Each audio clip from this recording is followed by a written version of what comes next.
CAGED theory is something that guitarists of all abilities can make the use of, and in this video I want to break it down very quickly and just give you the bare bones information that you need to know to be able to use this. This lesson's going along with the free PDF booklet that I've put together, and you can find the link to that in the description.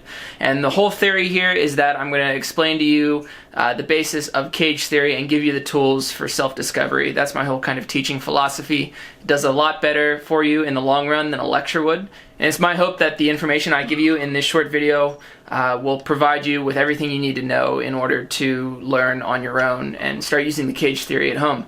The CAGED theory at its very core is basically just movable chord shapes, and we can use this to learn scales or movable chords all around the neck, different shapes, arpeggios and stuff. And whether or not you understand what CAGED theory is, you're probably making use of it just a little bit. For example, if you've ever taken a C chord and just moved it up 2 frets to play a D chord.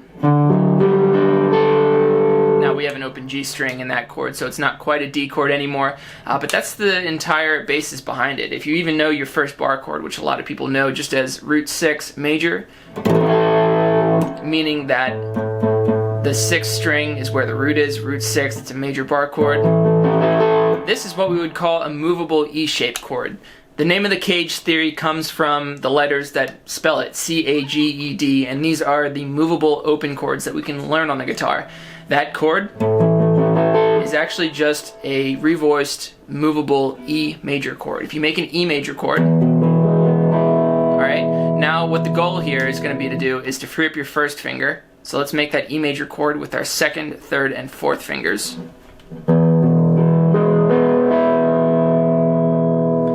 And now, this first finger can act as a capo, essentially. If we move up this whole thing, just 1 fret, and we put down that first finger, pretend that is your open strings now. We've got a movable E chord. And we can do that with the movable chords C, A, D, and G also to make up the CAGED system. All of these chords, if you would free up your first finger and reform, say, a G major chord, we can move the whole thing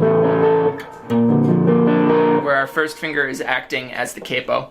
Now quickly we're going to take a look at the PDF booklet and just take a look at the one page from it. Let's say we're doing a movable C shape, okay? Again, let's make a C chord and free up our first finger, and we'll move it up 2 frets. That'll make a D chord. We don't have to play a full chord though. We don't have to make a chord out of all 6 strings. What I've done in this PDF booklet is giving you pretty much all of the options for each chord position. There's some notes left out just because I didn't think they were helpful or relevant in that area or that fingering shape. It was just hard to get to. But what I've done is written all of the chords, and if you assume that the note in red is the root note of the chord, you can use this chord shape, a movable C shape or a movable E shape, to form any chord that you want.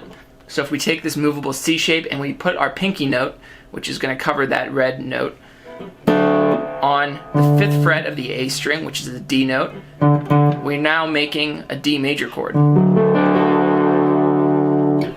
Now there's really only one rule with the CAGED theory, and that is that you should be taking one of each of these notes. So on the diagram I've notated either the root or the 3rd or the 5th of each note, and you should be including one of each of those at least. So at bare minimum 3 notes. If you're looking for a power chord, just 2 notes is fine. If you're playing with a bass player, you can assume they're probably playing the root note, and you can say maybe just play the 3rd and 5th. So there's a lot you can do with these chord shapes, and as long as you visualize them on the neck, you'll be able to pan out, 50 different ways of playing an E major chord. Of course, it doesn't only work with major chords. I've included sheets on this PDF. It's like 50-something pages. I hope it'll be really all-inclusive while at the same time easy for you to get into. You can play minor chords, you can play major 7, minor 7, dominant 7, minor 7 flat 5, diminished chords, whatever, with the CAGED theory. It works for everything. So I hope this video was helpful to you. Please share it with a friend if you enjoyed it, and maybe consider subscribing to the channel as well. I'm planning on doing a lot more lesson content like this in the future.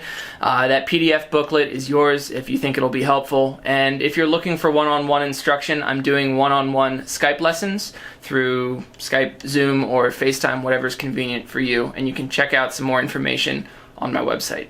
Thanks for sharing your time with me, and I'll see you in the next video.